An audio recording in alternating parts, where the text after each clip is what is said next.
Once again, welcome everyone. I am going to wait just a couple more minutes to allow people to join, and then I will begin.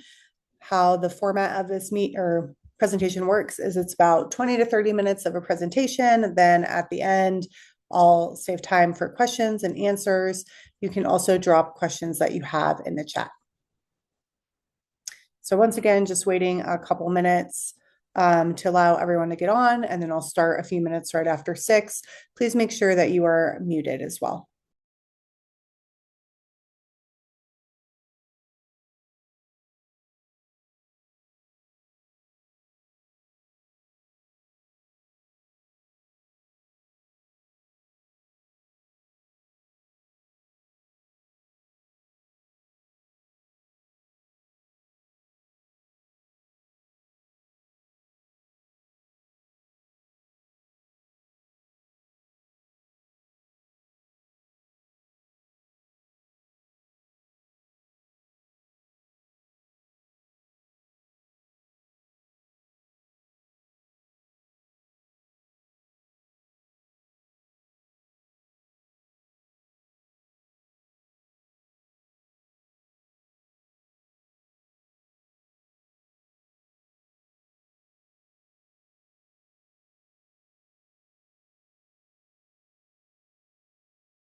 All right, once again, I'll be starting in just a couple minutes, just allowing people to join. As you're joining, the format will be 20 to 30 minutes of presentation. At the end, we'll do time for questions.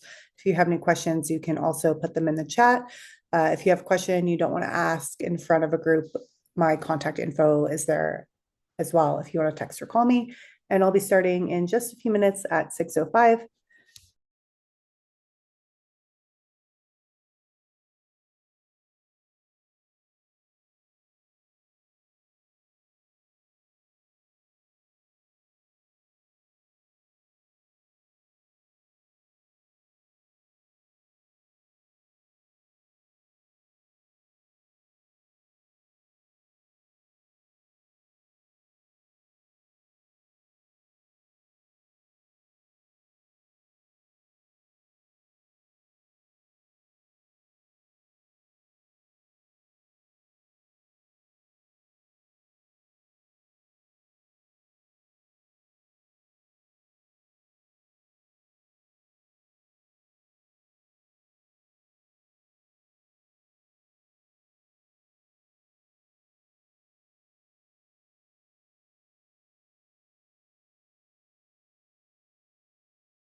All right, I'm going to go ahead and get started. Welcome, everyone. My name is Megan. This presentation is on buying a out-of-state vacation rental or out-of-state to you. I'm here in the state of Colorado and operating it from long distance. Before we get started today, please make sure of a couple things. Just make sure that your mic is muted. I will have time for questions at the end of the presentation, and we'll do Q&A then. You can also drop questions in the chat during the presentation, and I'll answer those at the end as well. So welcome. I'm going to go ahead and get started. All right. My name's Megan. I live in Colorado. I'm from Colorado. I've been a real estate investor for 6 years now, which is crazy for me to think about. And I've been an STR investor for 4 years. I've had long-term rentals. I've had short-term rentals. I sold my long-term rentals. Now I only have short-term rentals. And I'm really passionate about helping people find really awesome short-term rental properties. So thanks for joining this presentation tonight. I'm going to have some interesting information for you, and I'm going to go ahead and get started. So what I'm going to cover tonight. So how to purchase and where to invest. So this is going to cover STR friendly locations in the state of Colorado, where you can and can't buy them, different kind of price points in those areas, and what to expect there. Building a team. So if you're going to be running a short-term rental remotely, it's all about building a team. So I'll cover that. Lifestyle investing. A lot of people buy out-of-state vacation rentals because they want a place that they can use as well. So I'll go over that some, and then how you operate remotely. All right, so before I get started, I'm going to go over a little bit of what I do and how I help people buy short-term rentals from out of state. So I work with a company called Good Neighbor Realty, and what we do is help people buy short-term rental investments and investment properties in the state of Colorado. And how we do that is we have a whole bunch of tools to help you. So some of those things include underwriting properties and looking at revenue projection and your initial expenses. We have a short-term rental course. If you've never bought a short-term rental or operated one before, this course basically takes you from A to Z on how to do all of that. We have AirDNA, which is a platform that lets us see the revenue of all the short-term rentals in the country, essentially. Contractors for when you need to set up your short-term rental, events, buyer's guide, seller's guide, and podcasts that are educational. So those are some of the things that I use on a daily basis to help my clients buy performing short-term rental properties. All right, so getting started. How to shop. When you're finding a property from out of state, it can be hard because you might not have been to some of these places in Colorado. You may have come here a couple times. You may have never come here at all. And you have this idea of what you want, but you might not know where that is or how much that's going to cost, right? So houses in the Denver metro area are going to be a significantly different price point and a significantly different type of asset than a house in, let's say, Vail, Colorado, which is a ski town. So the first thing that when you're looking for a vacation rental out of state is to find an area that's going to work for you. So that's going to be your price, an area that will allow short-term rentals, and then an area that may fit whatever lifestyle investment you're looking for, if that's something that you're looking for. And in order to do that, you could fly out to Colorado, you could drive all over the state, and you could spend hours researching short-term rental regulations and where you can legally rent, or you could connect with an investor-friendly agent who is going to know all of this stuff already and educate you on the different areas of the state and what they're about. Because unfortunately, Colorado does not have blanket regulations at a statewide level for short-term rentals. The way that they work here is that they're very different from each town and county and municipality. So you might be able to legally short-term rent a property on one side of the street. And then if you go to the other side of the street, you might not be able to legally rent there. So finding someone who knows these areas, knows these regulations is really going to help you and save you a lot of time, because you might have your heart set on, buying a property in a certain area and then buy it and then realize that you can't short-term rent there. So it's best to avoid that so you don't make a very costly mistake. So when you're searching from out of state, you have to find an area that's going to be right for you, figure out your price point, your revenue potential, start looking at those properties, and then buy the actual property, right? All right, so these are some short-term rental friendly areas. A generalization. I can go into more depth in this, right? So in our metro area, you have northwest suburbs of Denver tend to be friendly. So that's like Arvada, Westminster, North Glen. If you're from out of state, you've probably never heard of these places. That's okay. When you're looking for an Airbnb or a VRBO, some of these places are very close to the city of Denver, like maybe 15 minutes from downtown. Unincorporated Adams County, which has a Denver address, another friendly area. And then down south, we have some other areas a little further away. They are Castle Rock, Monument, and Douglas County. If you're interested in ski resort areas, those are going to be Summit County. So certain areas of Dillon, Silverthorne, Breck, Keystone, and Copper. And the reason why I say certain areas is because Summit County has regulations, and then each of these towns all have their own different regulations, and properties and town lines are not, they're not easy to tell. So once again, it can be like a mismatch of regulations in this area. Some neighborhoods allow it, some don't. It's complicated. Along with Summit County, you have Vail, Avon, Beaver Creek, Snowmass, Glenwood Springs, Carbondale, and Grand County, which is Winter Park, Fraser, Grand Lake. There are some other places on this map that allow short-term rental as well. I'm not going to go over every single place because there are like some exceptions where most of the town, might not allow short-term rental, but there's like one really small area where you can buy some. So there are places like that. If you have specific questions about an area that I didn't mention, you can either contact me directly or drop it in the chat and I'll try to address it at the end of the presentation. So in Colorado, we also have a non-ski mountain market that's really popular for short-term rental.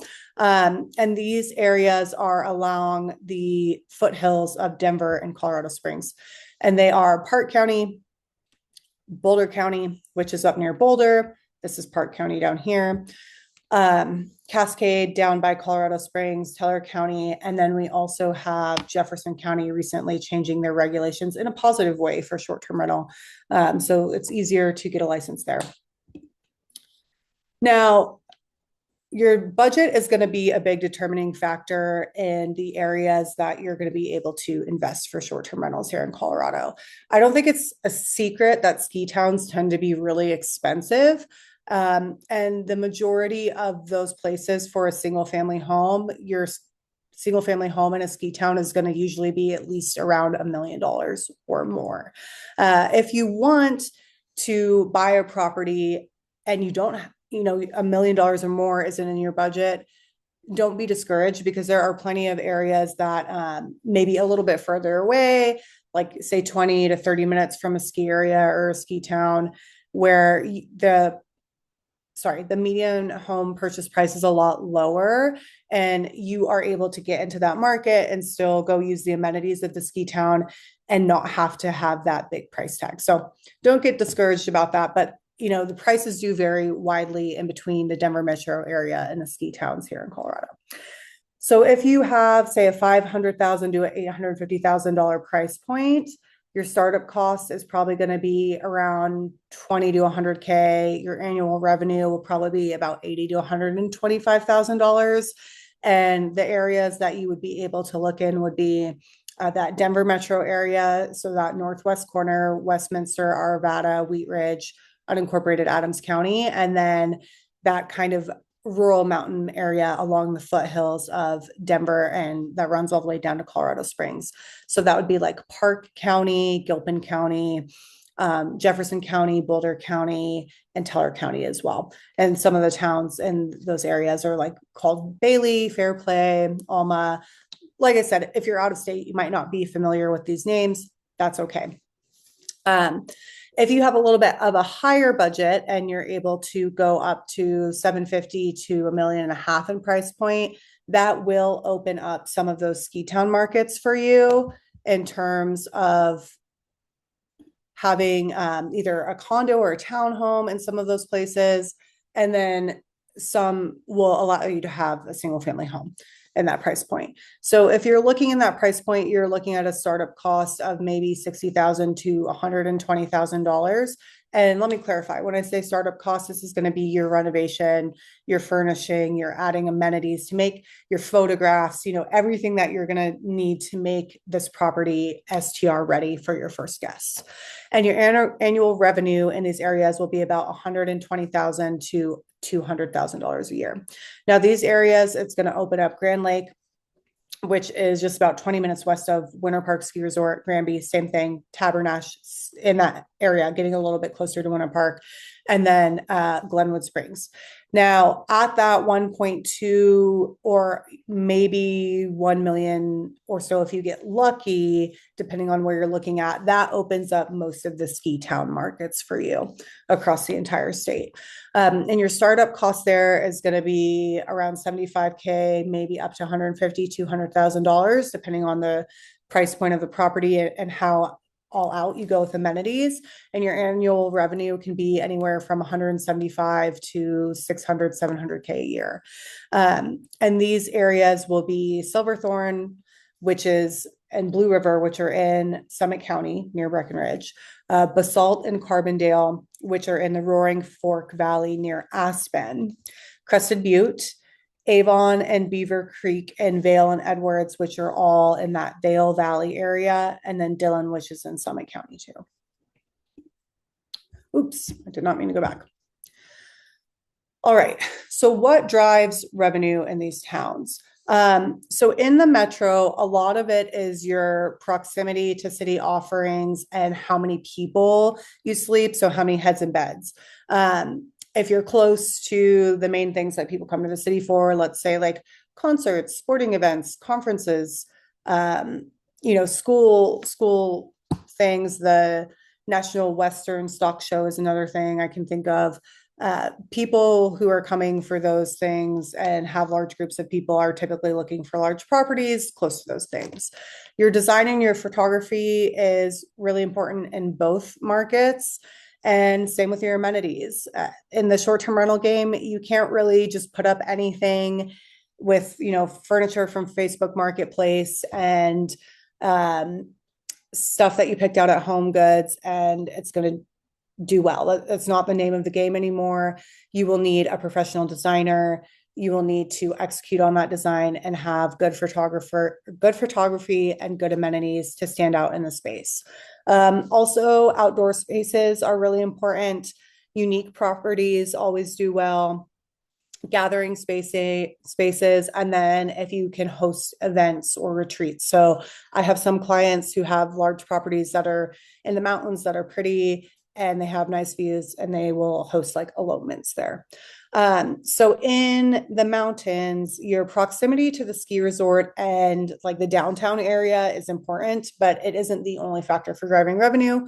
But if you have a property where you can walk to a ski lift, or you have ski in, ski out, or you're on like Main Street, Breckenridge, or something like that, that is attractive to guests, right? Once again, I just said this previously, but your design and your photography, your amenities, all really important. You have to have all these things on point in order to have the highest amount of revenue that you can. Your size of the property, again, is also important. So in a ski town, if I go and I pull like listings and I just pull random listings, the majority of things I'm going to find like a lot of 2-bedroom, 1-bath, 2-bedroom, 2-bath condos. And so those, it's kind of saturated in that market. If you can get a single family home that's larger in a ski town, or something that's not a 2-bedroom, 2-bath condo, you're going to be positioned better than those other properties because there's a lot of them. And that tends to be a little bit more saturated there. So the size of your property does matter. Also, mountain views. Do you have a good view of the mountains? Do you have a good view of the ski resort? Those things are important. Once again, outdoor spaces. In the summer, people are still coming to these towns. The summers are very nice here. People want to utilize those outdoor spaces. Also, your proximity to these things. So what's your proximity to the ski resort, to fishing, national parks, hiking, all the things that people come to Colorado to do. And then once again, unique properties and offerings. So some examples I can think of are like dome or A-frame properties, or something that you might have that not a lot of other people have. Another example I can think of is one of our clients in Keystone has a property with a indoor swimming pool and like an indoor pickleball and basketball court. And you just don't see a lot of that in ski towns. So those tend to be attractive properties. And then also single family homes in mountain markets can drive better revenue than townhomes and condos, and your septic size. So in the state of Colorado, in rural mountain markets, you might not be familiar with this, but a lot of properties run on well and septic tanks. So a lot of these markets are regulated by how large your septic tank is which directly translates to how many people that you can sleep in your short-term rental. So if you have a larger septic tank, that's a better thing because you can sleep more people. All right, so analyzing properties. How do I look at a property for someone and tell them, hey, I think it's going to make this much money? There is a really cool tool called AirDNA, and oh, I'm covering it. See if I can. I can't really get myself out of the screen. Sorry. So AirDNA is a tool, and it allows you to. They have all the data of pretty much the majority of short-term rentals in the company or country. You can look, you can pull any town, see how that market's performing, look at properties, and see how much revenue they're doing in a year. It's a really great way to see how a similar property that you are considering buying, how much revenue that property might do in a year. And then also perform a property analysis. So I will run property analysis on properties for clients to make sure that the property will cash flow or what it will estimate in yearly revenue in terms, and also expenses, startup expenses, yearly expenses, operating costs, all those good things. All right, so when you are operating from out of state, basically you have to build a team to help you run your short-term rental. And it kind of takes a little village that you build yourself. So the first thing that you're going to need is a realtor that helps you buy the property.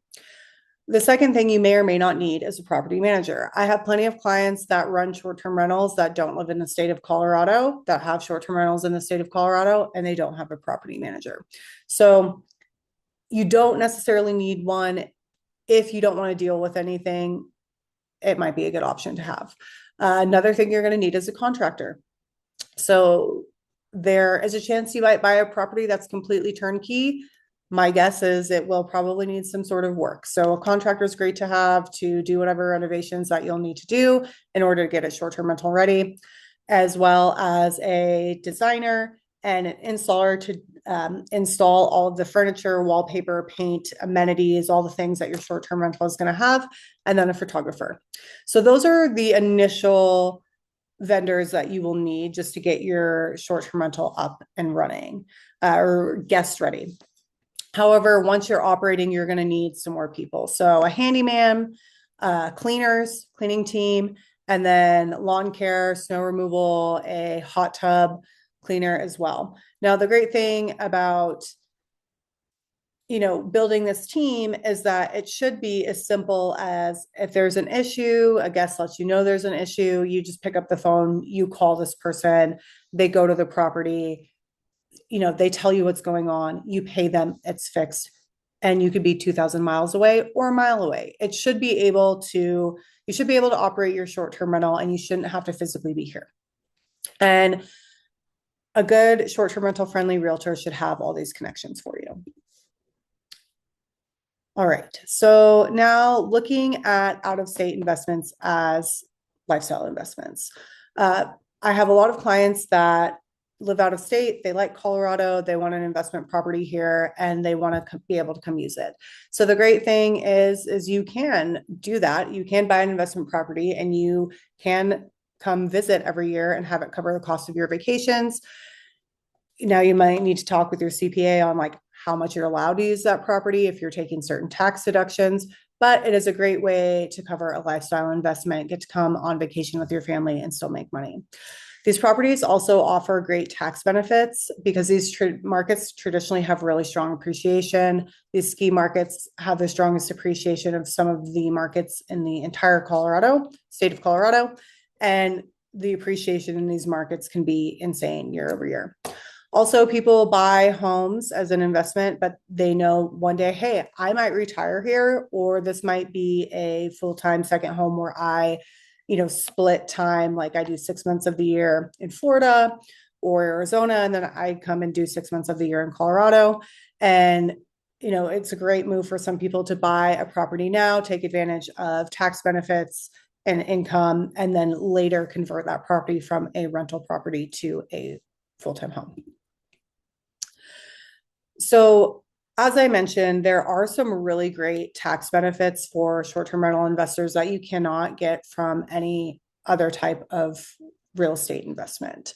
Um, it would take me a long time to break that down on this webinar. I have separate webinars that go over that if you're interested in learning about that, and also have a podcast that goes over the tax strategy that most STR investors use. It's called bonus depreciation. It's a great tool. If you're interested in that, you can scan this QR code, which will take you to this podcast. Or if you want the tax webinar, feel free to reach out to me directly. I will send that to you. All right. So once you buy your property, let me back that up. There's three phases of setting up a short-term rental. You have to identify and purchase the property. That's the first phase. And then you have to get that property ready after you close to be guest ready. It's the second phase. And then the third phase is launch and operation, right? So it's pretty easy to conduct a real estate transaction remotely. It's 2026. A lot of things are done online. That's not very hard. Now, can you set up a short-term rental phase 2 from out of state? The answer is yes. So if you have a good designer, a good installer, a good photographer, you could have this property completely designed, set up, ready to go for guests and never step foot in it. These are labor intensive things. They can take a while. I'd say on average, it probably takes about 3 to 8 weeks once you close on a property to get it up and running and ready for guests. But all of these things can be done completely remotely. And I see people do it all the time. And they maybe, come in for a visit to see the property maybe once or twice, and that's it. So now phase 3, can you manage an STR from out of state? Yes. And so that goes back kind of to what I said earlier about building a team. Really, managing an STR from out of state is all about building a team. If you have a property manager, that person is your team, right? Because they are going to do everything for you and you don't have to worry about any of this, finding any of these vendors, but they are going to take a large percentage of your profit, probably 15 to 25% of your income every month. So if you're okay with that, that's great. You don't have to worry about any of this. But if you're not, it is very, very possible to do these things from out of state.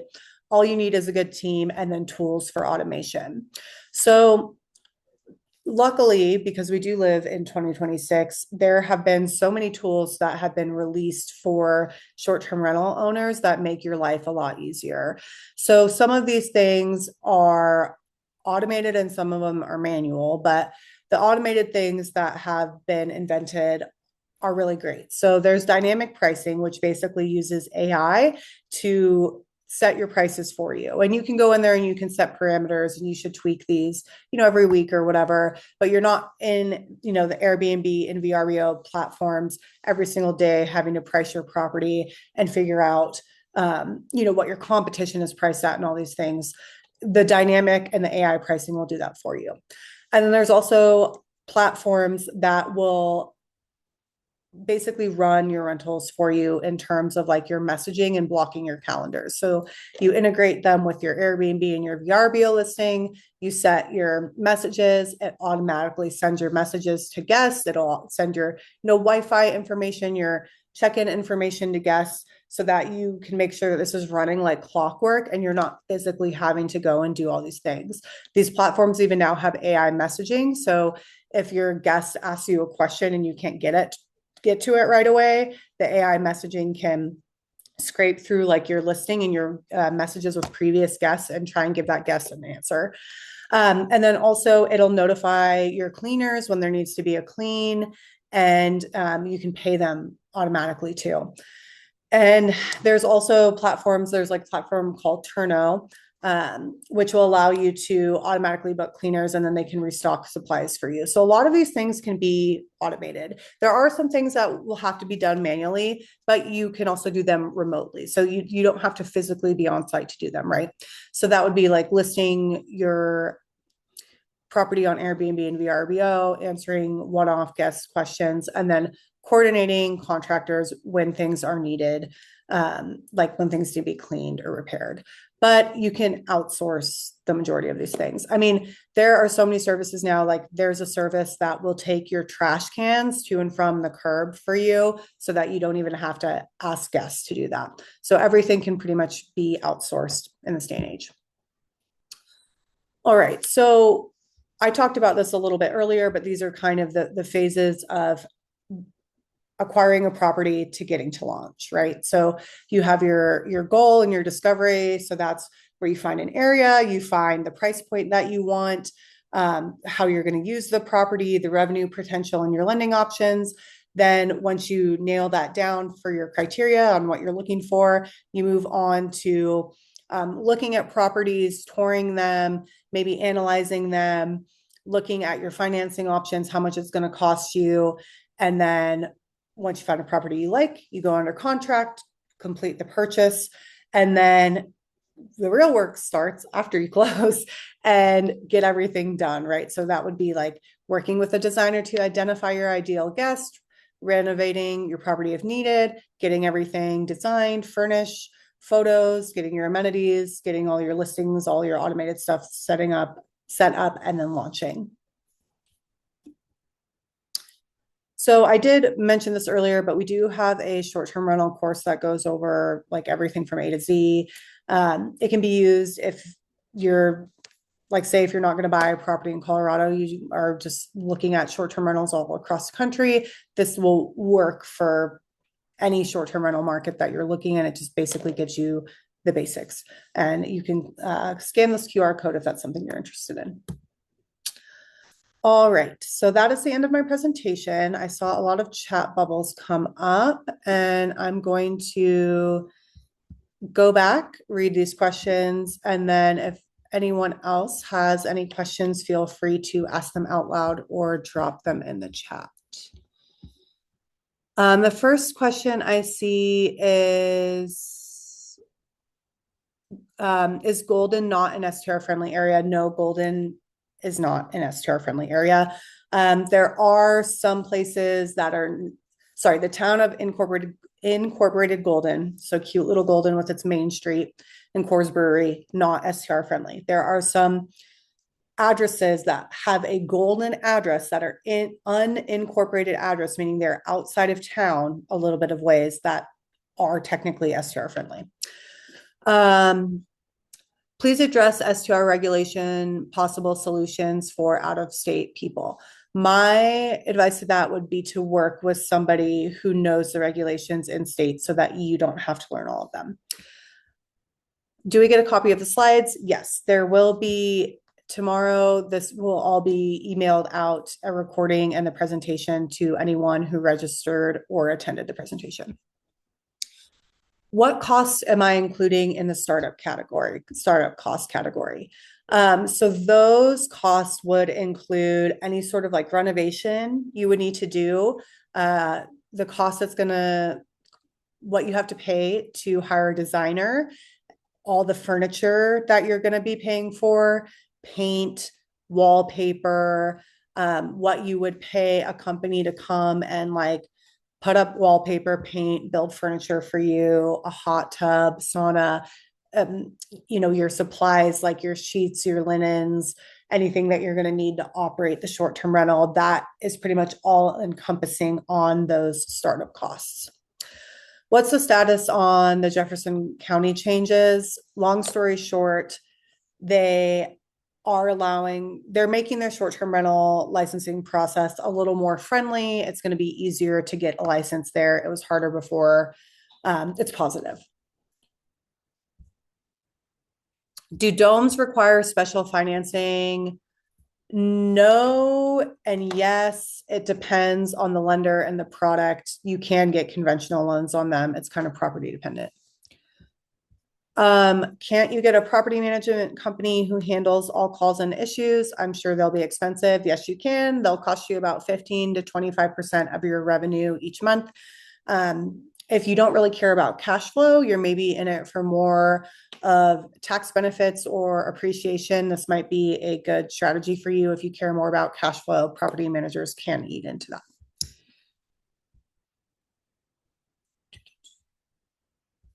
Do I have options for buying fractions of a property? That is a, Luis, reach out to me directly and we can talk about that.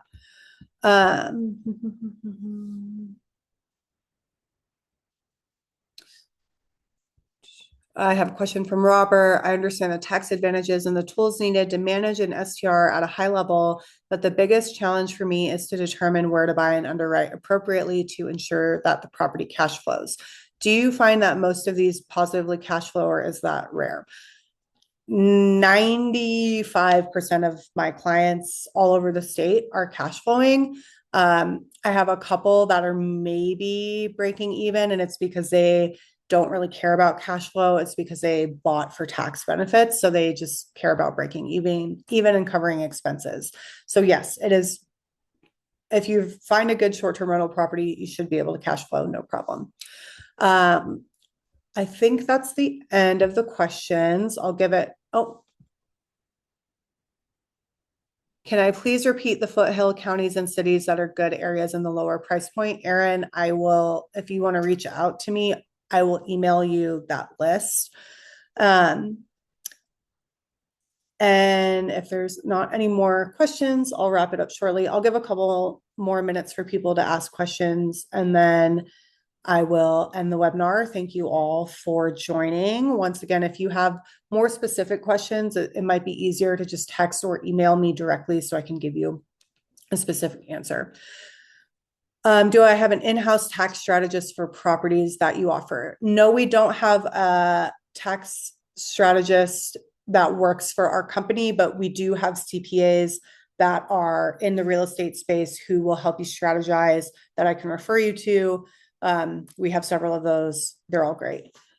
Do I have options closer to CU in Boulder? The city of Boulder does not allow short-term rentals. The county of Boulder does. I think the closest you can get is about 10 to 15 minutes to downtown Boulder. There's nothing that's going to be right in town Boulder. It's banned.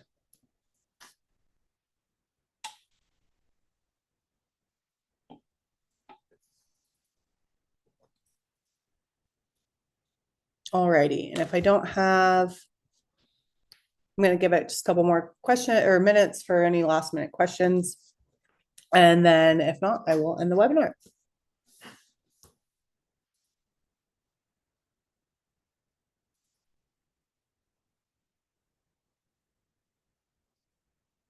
Okay, going, oh.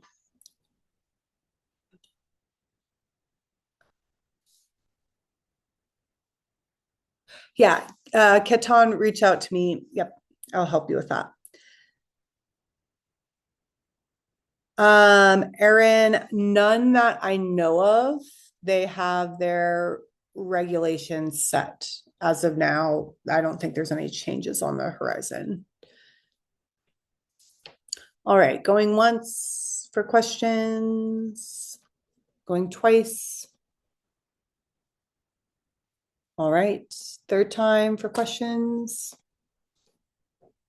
I don't see anything else. Thank you everyone for attending. Once again, if you have specific questions, feel free to reach out to me directly and I will answer them for you. Have a great night.